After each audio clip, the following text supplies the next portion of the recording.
and welcome to the inaugural episode of Club to the Moon. Today we have me, Vicki, founder and friend, and lovely Miss Stephanie over here, who will be our ongoing co-host for this podcast going forward. And bestie. I'm sorry? Do you want to validate that?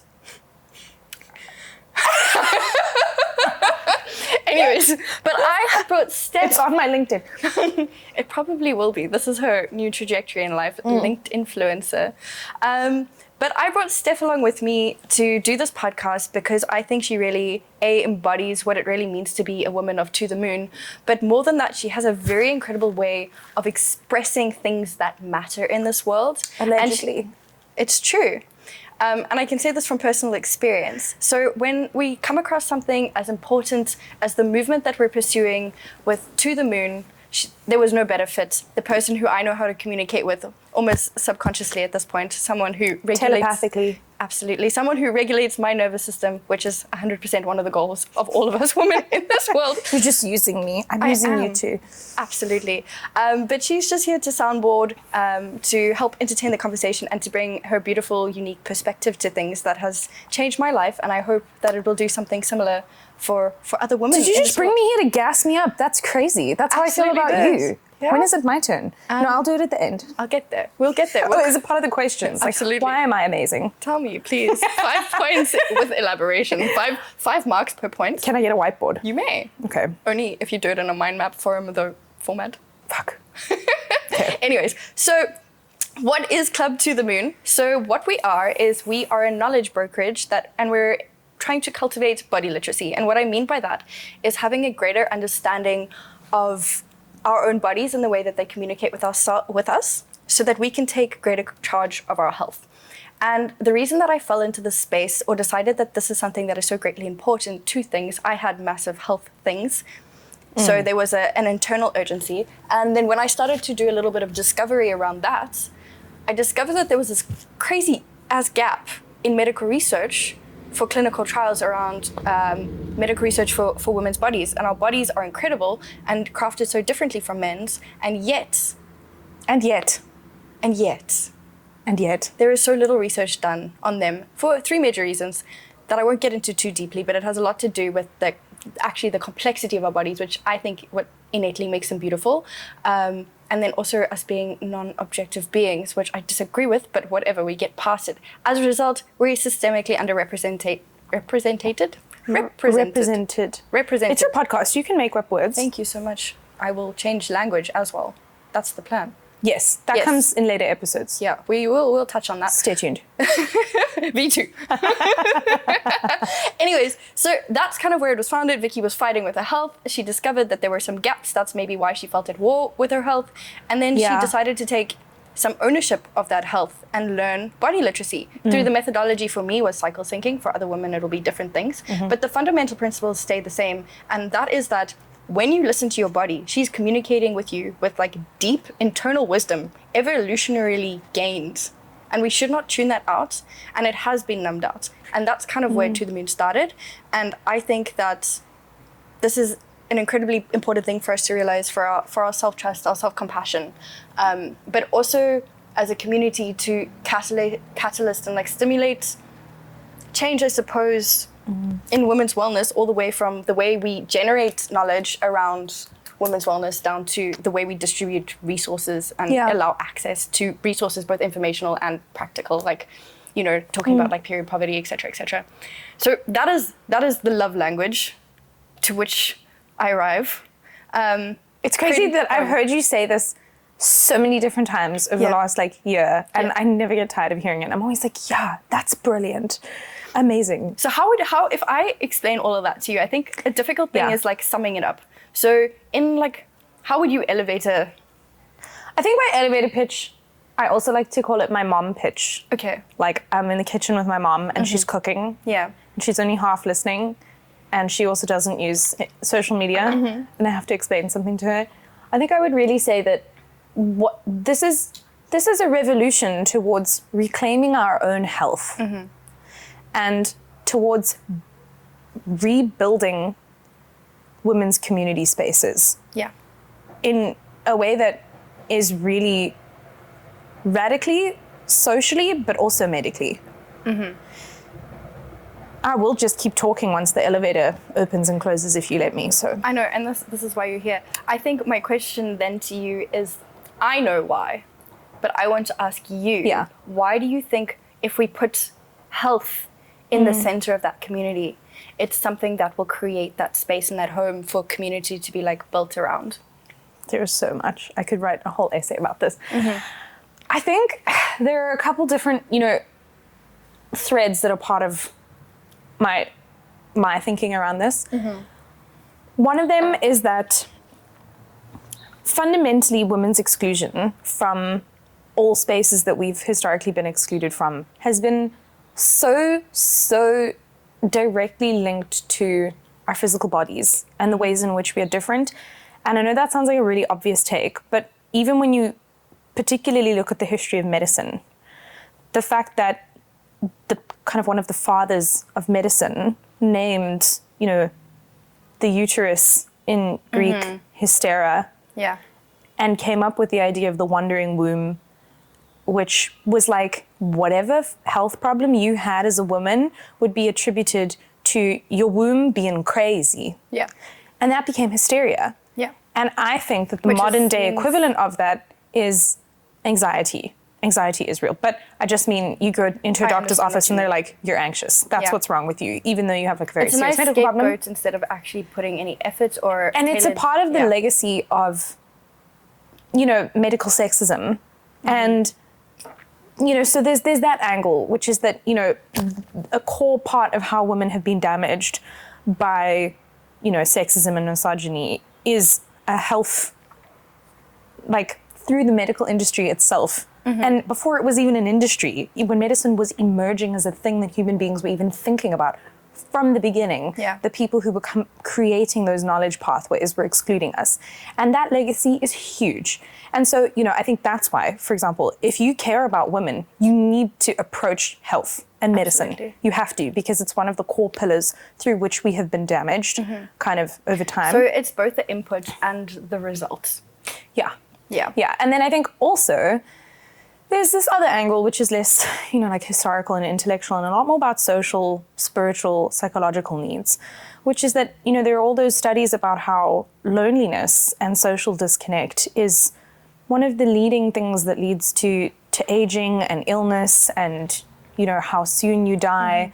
And I think particularly for women, busy women, working women, women in cities, there's a lot of stuff. Just generally speaking, we've seen a lot of erosion of women's community spaces, and that's absolutely devastating.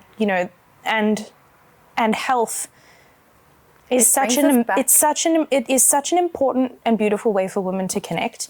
Because we're not really talking about health alone in terms of your physical body. We're talking about health as one component of your overall well-being and of vitality and longevity and your thriving and your power in this world, everything. And it's why you didn't start this as a women's health journey. You started this as a group of women who came together and shared. And it's not a coincidence that so much of what we talk about when we come together in those safe spaces is our health. Absolutely. And it's because our internal mechanisms, they directly attribute to like how we show up in the world on an everyday basis, whether that is within our career or in our connections or in our movement or whatever way that we're speaking about. Like you can tell me right now that like having a sore tummy and not having any answers to why is going to impact your day. And I'm talking about something so small and insignificant. If you look at way greater things like actual conditions that have been so understudied, it's no mystery that women are feeling so at war with their bodies consistently. And I think that that's because, as you said, from long time ago, the way that we speak about health collectively, but specifically around women, is we tend to pathologize our biological functions. And what I mean by that is that we tend to treat what women go through as issues and not as the natural functions of our body, which is like, my God, yes. Because and then the solution then enacts as a result of that, right? So if you're treating something not as something that's beautiful and something to be cared for, but as a problem that needs to be solved. You know, the mindset around it is so different, and that's kind of like how healthcare around women has been constructed. It is only, that is, and it trickles into like how we speak about it as women as well. Tell me this. Pregnancy. What do we know about it until we are? And it's a beautiful function. It's terrifying. Absolutely. It's like the worst thing that I could do to my body besides substance abuse, basically. And like for young women, that's how you... And not because it is that, but because we taught that it is scary. And I don't even think it's just that. I think it's the lack of knowledge around it that makes it terrifying. Yeah, yeah. And we know that the worst part is that we know that lack of knowledge exists because we've grown up encountering in every medical door you open. It's like, question mark, sorry, go see a different type of specialist. That's the thing. Now imagine carrying a whole life inside of you. And I was also going to say, you know, I think the perfect example of exactly what you're talking about with how we pathologize women's health, and we see it as women's bodies are almost treated like a medical condition that should be solved rather than something that should be partnered up with, right? So we come right back to this. So for me, as a teenager, I struggled a lot with, you know, at first I didn't struggle with my menstrual cycle and periods and period pain. But as I started to get older, it started becoming more difficult. And the reason I never brought it up with a doctor really is because every time I did mention it, it was like, oh, you need to take this type of supplement. You need to increase this about your diet. You need to do this. It's because of stress. It's because of anxiety. It's because your stress is impacting your hormones and you need to minimize stress. That's why your periods suck so much. And that's not actually true. It turns out like I have PMDD, which means I have a biological need and a biological thing that lives inside my body genetically that isn't my fault, and that it makes a lot more sense to partner up with and live with and learn to manage rather than to see. I think generally, you know, if I were to put this whole spiel differently, I would say that a lot of the time, particularly just with menstruation, we're taught that it's like a medical condition that you should hide and that it shouldn't hurt, and if it's hurting, it's because you're broken and you're not taking good enough care of yourself. When in fact, it's not. It's that menstruation is not a problem. Menstruation is a beautiful, good thing, and it's a part of our natural process. And like you said, we've numbed that wisdom and you know, those beautiful gifts that we've kind of been given by evolution. And when really it would make a lot more sense if a doctor had said to me, talk to me about your period, talk to me about your lifestyle, talk to me about how all of this fits together in terms of, you know, what you eat, what you do, what your hobbies are, blah, blah, blah. And then uncover, okay, there's PMDD here. This is what you can do to support yourself before, after, during. These are the kind of medications, if you want to, that can help you. Or we can do A, B, C, rather than just, menstrual stuff, birth control, stress management, get out of my office. Absolutely. And Steph, I want to take all the way back to something you said earlier and then directly speak to what you said now. And that is that when you said, we know that there's a gap because every time we go to the doctor's office, we get hit with a question mark. I think a large part of the problem is that we don't know. Like, a lot of women don't know that there is this issue.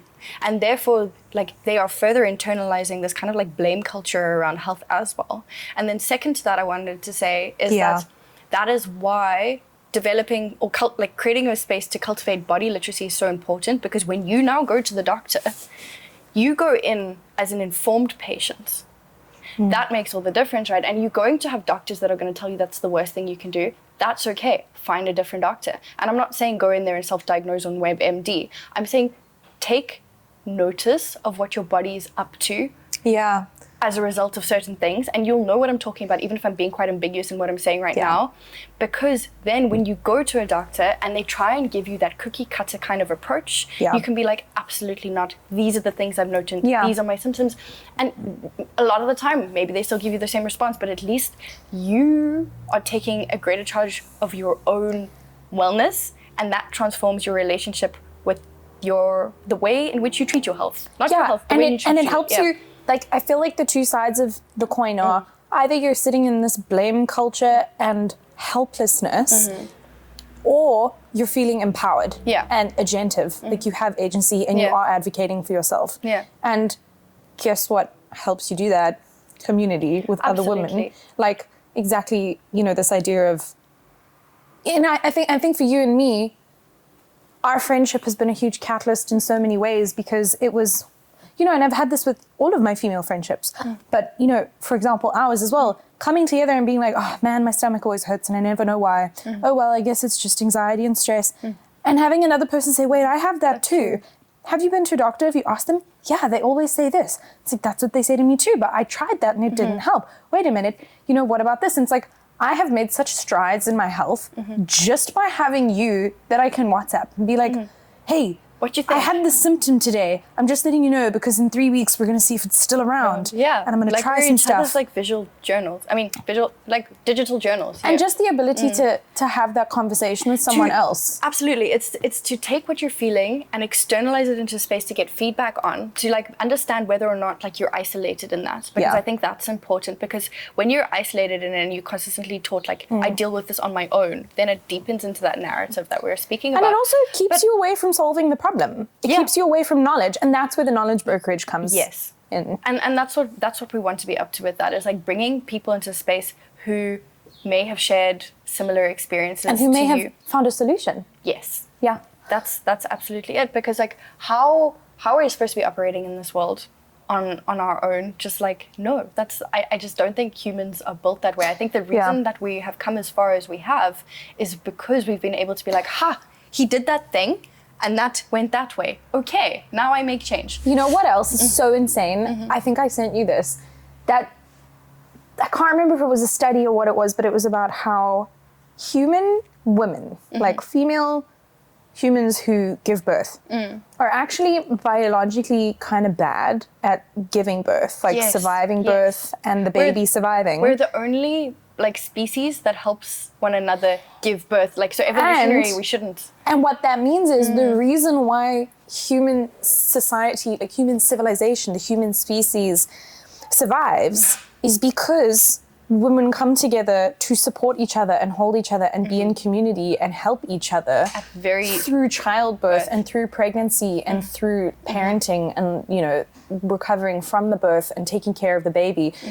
And it's like we biologically are built in a way that requires us to lean on other women. So what do you think has taken us away from this? What do you think has eroded that? Well. That was impressive. Capitalism. I'm kidding. No. You keep that one inside. A different podcast.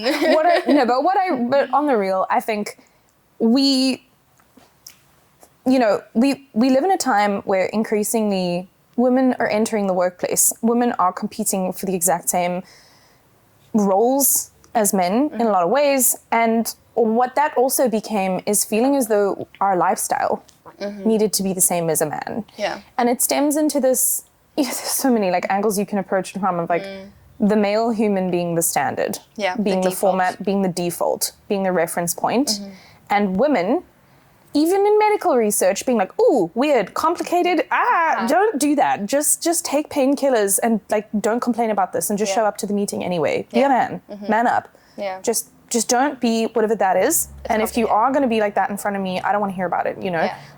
And it's kind of, and of course, like that's kind of a malicious take, but I think also genuinely for us, we also have all, you know, gone on this journey where you think this is what it means to be productive. This is what it means to be fit. This is what it means to be healthy. I think that's one of the first things I posted about was like changing the productivity narrative. Exactly. And I think, I mean, maybe I'm answering your question really with my own biases in that, you know, as someone, like for me personally, productivity would really be the window through which I would kind of become disconnected from my body. Yeah. Because I grew up in a world where it's like, this is what ADHD looks like. This is what focus looks like. This is what, this is what success looks like. You wake up at 5 a.m., you do the same thing every day, this hustle culture, this like, you know, this 24-hour cycle of like, go to the gym at the same time every day and you just need to lift a little bit more weight every single 2 weeks and then eventually, and there will be no change. It's called, oh shit, wait. I know what this is. Is it called progressive overload? No, I can see Josh nodding his head.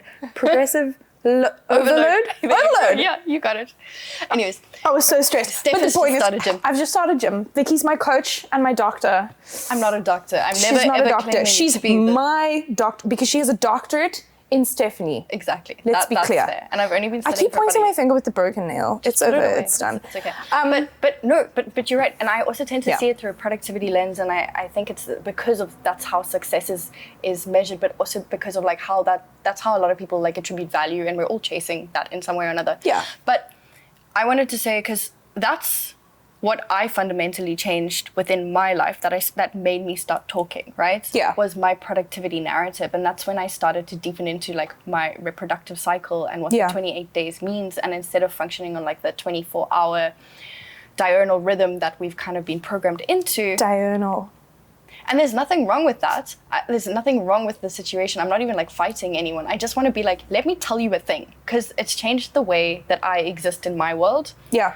Like, incredibly so. And not only does my body feel a lot better for it, but I'm actually more productive because I've started tuning into what my body is primed for at different times of the month. Yeah. And I say this as like a girl who quit hormonal birth control like a long time ago because I was like, fuck that synthetic stuff. And that doesn't mean that I have any judgment for anyone's path around that kind of thing. Everybody has different needs and stuff around it, but for you in particular... That's what I needed, because I'd had so much like hormonal fuckery in my life. I really, really just needed to like, and then clean slate start again. And even then, what was happening is I was getting hospitalized and burnt out a fuck ton. But even on paper, I was so healthy. Everything was so good, I still remember at the beginning of this year when a doctor called me at 8 p.m. because he knew I urgently needed the results from this blood test. Yeah. And he called me and I was so nervous because they'd sent me my blood away for testing. I don't know why I phrased it like that. And it had done I just find it weird that they took it away anyway. And your blood from your inside. Don't get me started. And the first thing he said when I answered the phone is, "I'm so sorry, your blood work came back normal. I can't help you." Yeah. That is my constant. And from his heart, he was like, I'm sorry. So sorry. I don't know what to say. Yeah. And I mean, that was like my whole experience. People kept on being like, there's nothing wrong with you. Your hormone panels are beautiful. Everything is good. It must be psychosomatic. It must be stress. I don't know what the You're so stressed. I know. What are they on People about? can't stand to see a woman working hard and having ambition because they're like, you're going to make yourself sick by having all that ambition. And it's because they tie that to them trying to fit into that whole 24-hour thing. And like literally as soon as I changed to 28 days. Can we talk about sleep? We can, but I just want to tell people that I'm probably the most productive person I know. And what I mean is like 9 to 10 hours sleep, right? Yeah, absolutely. Your time to hype me up. But yes, 9 to 10 hours sleep. No, and oh my gosh. My favorite part of my day. My favorite part of my day is not when I wake up. Let me finish the sentence. I hate waking up. I wake up, I'm like, rising from my grave again. And then I'm like, remember what Vicki said. And I get out of bed and I'm like, I can do this. And I go into the kitchen, sometimes I make myself coffee on an empty stomach when I'm feeling really naughty. But other times I'm like, no, not before protein. And then I have some kind of like ginger, water, whatever, and I sit in the sun on the balcony. Why? Because getting natural sunlight within the first 20 minutes of waking up helps maintain your energy levels throughout the whole day because it boosts your serotonin. Did I get that right? Yeah. So she takes me out and beats me if I get the answers wrong. Join the club. Something like that. And I text you in the morning. That's my texting Vicki time because I'm like sitting in the sun, feel horrible. We'll keep you updated. Or like sitting in the sun. This feels awesome. I got 10 hours of sleep last night, and Vicki will be like, "I'm so proud of you." But that's the thing. You're chasing your serotonin, which is like your stabilizing neurotransmitter, but also you're looking for my affirmation, which is your little dopamine. There you go. Genuinely, dopamine to start the day. Vicki checkbox. A Vicki checkbox. I'm Vicki approved. I'm gonna give you a little star chart. I have like, and then, oh my gosh, also, and this is why, this is a perfect example of like, join the club, right? The club has been you and me for so long. It has. But other people could be in the club soon. And it's like this ability to check in with someone and be like, hey, what is going on? And someone's like, oh, it's probably like this, or where are you in your cycle? And you're like, I'm not depressed. My period is starting. You're right. Whatever. Because it's that understanding. It's like if someone can just consistently give you the why for how you're feeling, whether it's a good thing, like if you're feeling top of your energy, or the worst thing. And you have that why, and you're like, oh, haha, I can predict that. I can be proactive about the way that I plan my life. I can plan my month. I made the biggest mistake last month, and I remember after I cried, I laughed, and I thought to myself, I'm gonna tell Vicki. I think I decided not to tell you because that's shocking. Well, I scheduled a really, really stressful meeting that made me cry before and after. And guess when I scheduled it? And you know the worst part is I got to pick the meeting time weeks in advance. Guess what day I picked? Like 17. The first day of my period. Oh no, that's wild. That's even for you specifically. That's what I didn't tell you because I was like, oh my God. And then I had the meeting and afterwards I was like, ooh. And then I like sat there for a second and I was like, I can't tell Vicki because this was such a fumble and I knew better and I did it anyway, you know. You can tell me. That's the point. This is a safe space. You can admit fault like I do all the time. Like, you know, because I mean, I'm now very, like, I yap about my cycle all the fucking time. People think we're insane. Absolutely. I was on. But I'm like always like this because I'm like drawing the graph of the 28 days with the estrogen and the progesterone. I have started sending it to people. I no know, lie. it's very because cute. Like I can't, I'm just. It's in my brain. I can't stop. I can't, like I'm getting to a point where I need other people around me to be at a certain level of knowledge around this in order for me to just be myself with them. So I'm on this boys Discord server. Okay. The boys Discord server, okay? Where I'm like, yo, I know that this is like the man cave and I'm just visiting, like, but it's like when I went to the crypto event and made them all do the menstrual quiz. Okay, so they were so invested. So the thing is, at least, so what happened was I'm sitting there and I'm like, I think I say something and I'm just talking and you know, you're playing video games, you're not really like thinking about what you're saying. And I like say something like, I laugh really hard at a joke. And then I'm like, I stop myself and I'm like, no, you're not that funny. And my friend says to me, oh, haha, are you ovulating? And the other boys in this Discord server are like, dude, how can you say that to her? What the hell? Why would you, what? And I say something like, oh no, don't worry. And I'm like, hold on, give me a second. I'm just checking my calendar. And I like, look, and I'm like, no, I'm actually not ovulating. Don't worry. I'm still in like, you know, my period's about to start next week. So, you know, whatever, like you better check in on me next week. And they're like, hey, you know, sorry, we didn't mean to pry. I'm like, oh, sorry, we should have a quick conversation. I forgot that it wasn't normal to talk about this. Yeah, I'm really sorry if I made you uncomfortable. Because it's kind of the way that we frame a lot of our conversations. Because now, like where you at. For us and the men that we spend time with as well. They're so well equipped. All the boyfriends. Yes. All the boyfriends are now like learning. And it means that now when I enter spaces where I've forgotten, like, wait a minute, we're building an echo chamber. Join the club.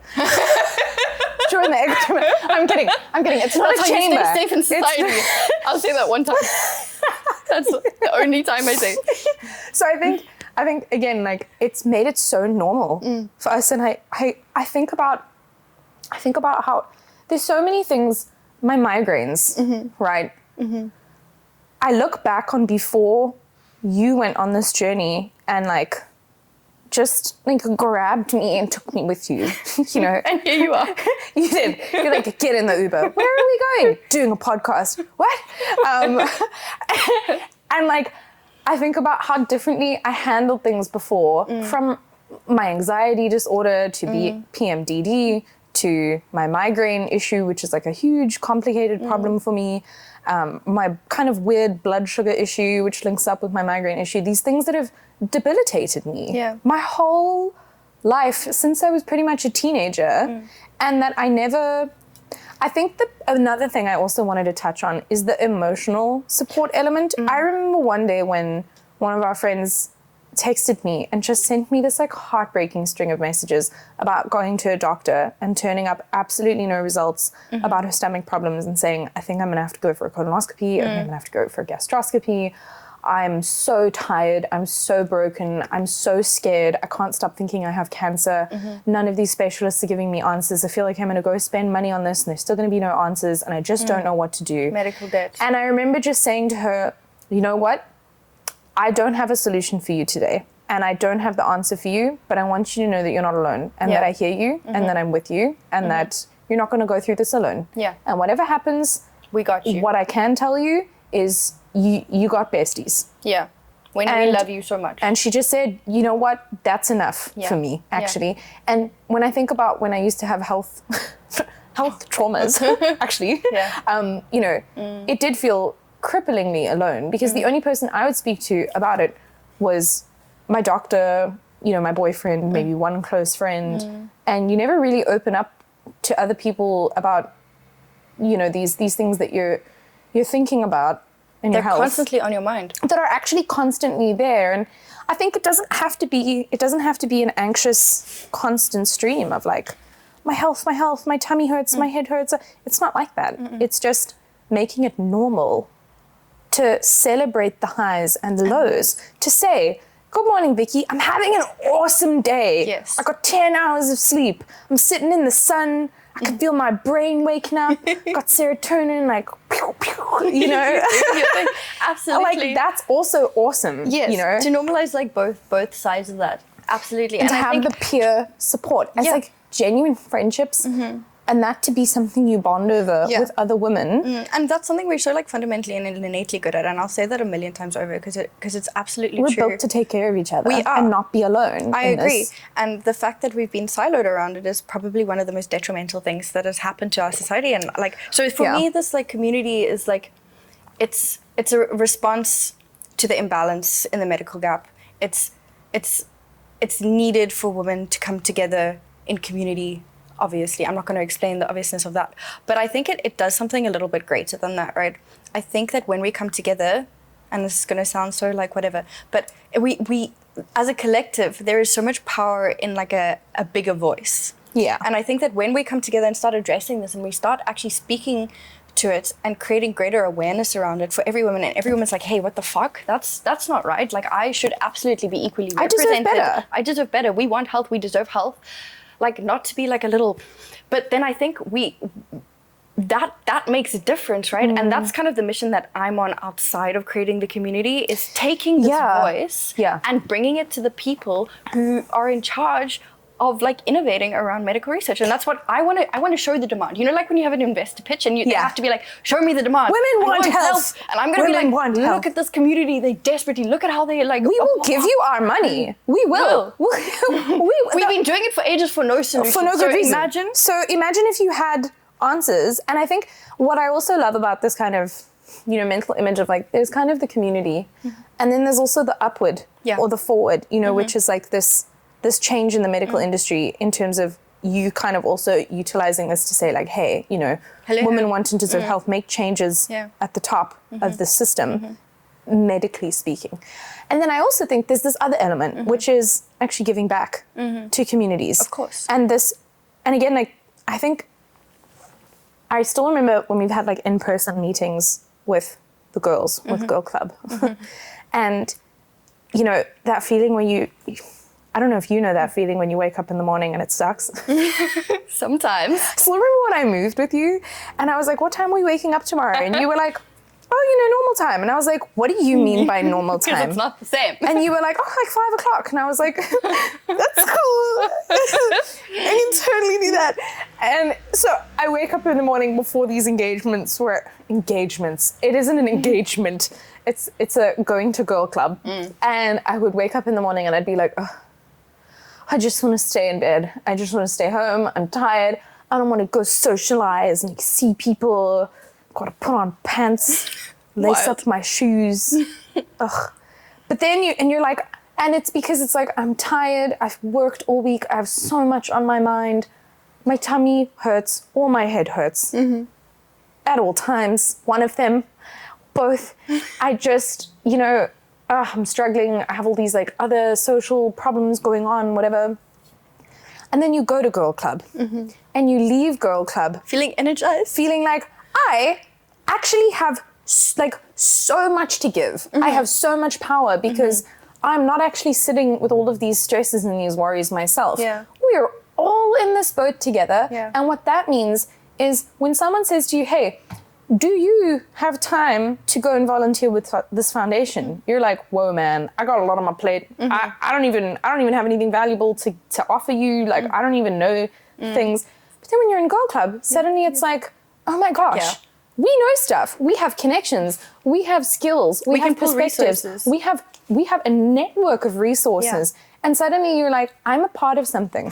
Yeah. With others. And I can actually do something, even though I may be spread so thin. Because I think I think that's what I'm trying to create, like a mechanism for people to be able to make change in very small snippets. Like, it doesn't matter how thinly spread you are. If you're dropping, I thought about this, in the community group, you don't know if that's going to change someone's perspective on an but the ability to drop that idea in the community group and be like, hey guys, I'm just like, running around right now, but like, wouldn't it be crazy if somebody partnered with an organization to do this? What do you think? Could anybody help me make this happen? Does anyone know anyone in this space who can do this?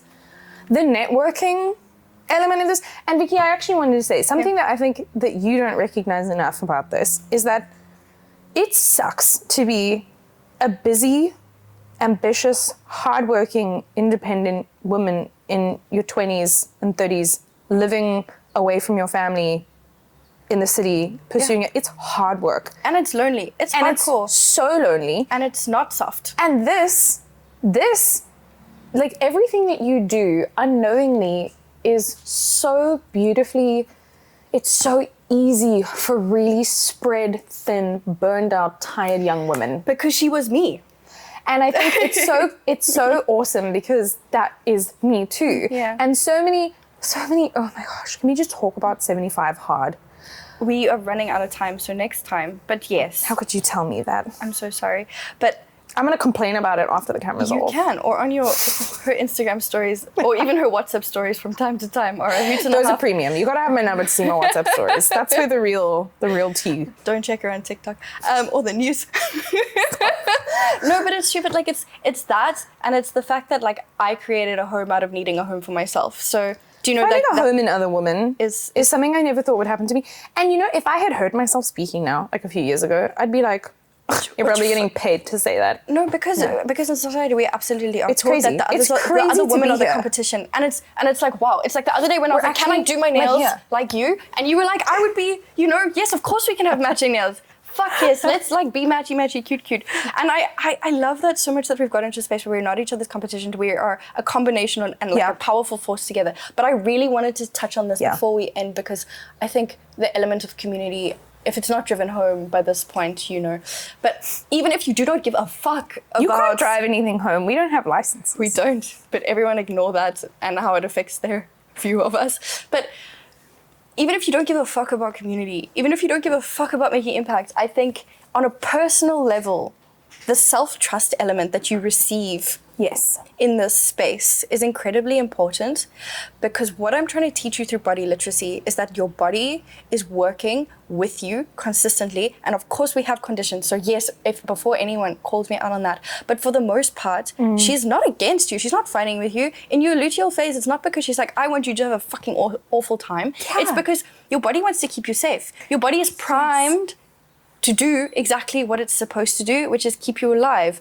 and all these other beautiful things that go along with that and building a fulfilling life in totality. And when you have a condition that or something that is traumatic and is scary and is wrong and that does need intervention and support, it's a lot easier to deal with that when you're not seeing the female reproductive and hormonal like physical body as your enemy and your nemesis and something that's too complicated, so weird, wandering womb. Oh my gosh, this is even harder than if this was happening on a man's body. It's a hell of a lot easier to confront those health problems when you have this underlying basis of, for example, my period is usually late because I was experiencing stress during ovulation and my body withheld and waited on the ovulation, not because my body hates me, not because it's responding poorly to stress.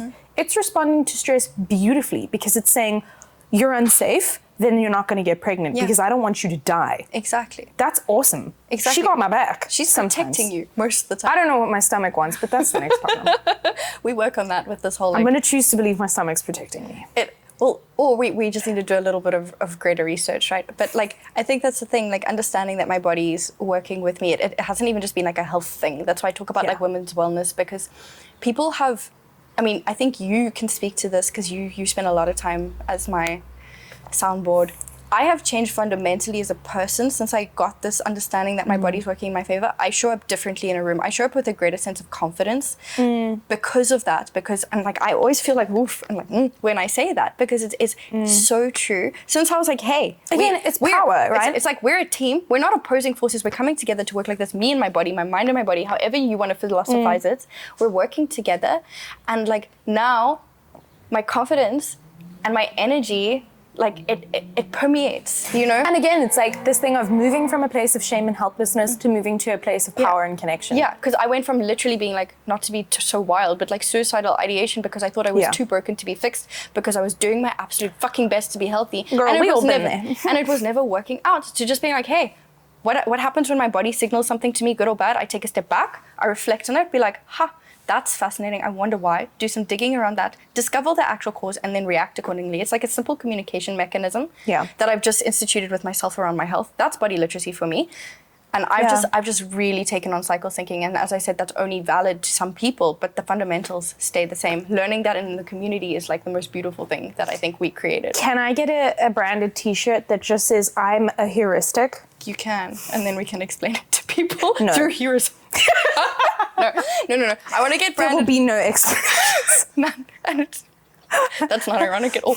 But anyways, no, I want to get branded hoodies that are like verified girl. What do you think? Yeah. Join the club. I think so, because it is a verification. Absolutely. That you are part of a movement towards bringing not just the woman now, but women for generations to come to greater health, to feeling better in their bodies. I think my dream as, you know, as your best friend and someone who's just like been like inside of this project the whole time it's been emerging from before it even before we even knew what it was. Before it, I think for me, what I just wish I could give every single woman that I encounter, I just wish I could gift her in a little picture, this vision of this is not a product that is being sold to you. This is a really cool movement that you're already a part of. You're just alone right now.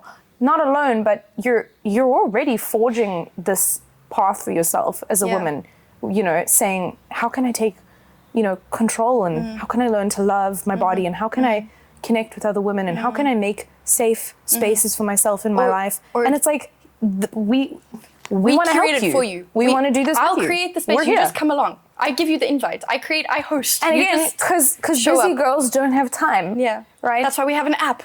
That's why we have an app, genuinely, because busy girls don't have time. Yeah. And it's like, even just like, it's as simple as like being a busy person, having an app where you could be like, hey guys, this is freaking me out. What do you think? Or like, does anyone have a solution to this? Or like, by the way, I read this article that made me real mad. Yeah. You know, and then move on with your day is amazing. Or you got a specialist that gave you the answer too. Absolutely. And that's all exists. And I love the idea that we have the space for community forums, for peer-to-peer resources, for expert-led resources, all existing within the group, because that's the other important part. I think a lot of women's movements around health are very combative or in contrast to the current healthcare infrastructure. And that's not what I want to be at all. Yeah. I think we're all in this together. I think doctors observe this gap from their side as well. And they say the reason that this is happening a lot of the time is just like they're overworked. So they appreciate the community too, because it's a space for them that holds the space until they can see patients. And it also allows their patients to come to them with better knowledge about the body so they can find better solutions. And I think work, again, everything is about this, not, you know, because humans and things. But anyway, humans and things. Yeah, I think that's a good tagline, you know, because humans and things. I think I'm going to end my dissertation with that. Yeah, because humans and things. I think maybe I should just submit that. What do you think your what's his name? No. I just want to know his title. Your supervisor. My supervisor. What is he going to say? I don't know. I wonder. Anyways, maybe I should submit it just to see. I'm a curious person. Me too. I think that's what drives us all. Anyways, I think he would agree with me on the face of it. Just the premise. You can't argue with that. Nope. People and things. Anyways, on that note, thank you for everyone tuning in to experience a little bit of like the energy of the club, what we're going to be discussing in there, the kind of like benefit that you could be getting, because someone has told me once that I need to monetize. I'm joking. This needs to be a business, and it only needs to be a business. Why, Stephanie? So that it can move forward. Exist. Exactly. Literally. So the reason that you're subscribing to the club is so that I can carry on, so that we can keep moving this forward, so that we can keep funding the things that need to be funded, but also because when you put a price tag on something, A, we keep people safe, but B, I think it causes people to be a little bit more invested, bringing up the caliber. It keeps people's like super sensitive information. It helps us protect and keep that information private. It also helps you give back to other communities. It helps you facilitate giving back opportunities. And it helps you be more invested in the space. The caliber of information sharing just goes up as well. Yeah, no, and it just also allows for you to make investments in big ideas that you have planned for things that are going to directly come back to benefit. Yes. I mean, honestly, Vicki, like all of the money I've ever paid to specialists in my life, I wish I could ask for a refund and just give it all to you. The way that my life has changed since knowing you. Steph compliments me. I joined the gym. I know, that's wild. I know that other people don't know what that means, but if you know me, you know that that's wild. That's insane. It is. And I did that because of Vicki. Not because she told me to, but because you inspire me and you make me feel, and because I've actually, it sounds, I know nobody understands how deep this is, but like I actually like taking care of myself now. I know you do. And which I know other people will hear and be like, whatever. No, it's a transformation of the way you think about taking care of your health. But on that note, that is enough yapping for us. I think we will return another time. My subtitle is From Self-Hatred to Self-Care. Sure. You keep that one. I'll make you your own hoodie. Personalized? Anyway. No, it has to say I'm a heuristic. Okay. Don't ask more. Join the club.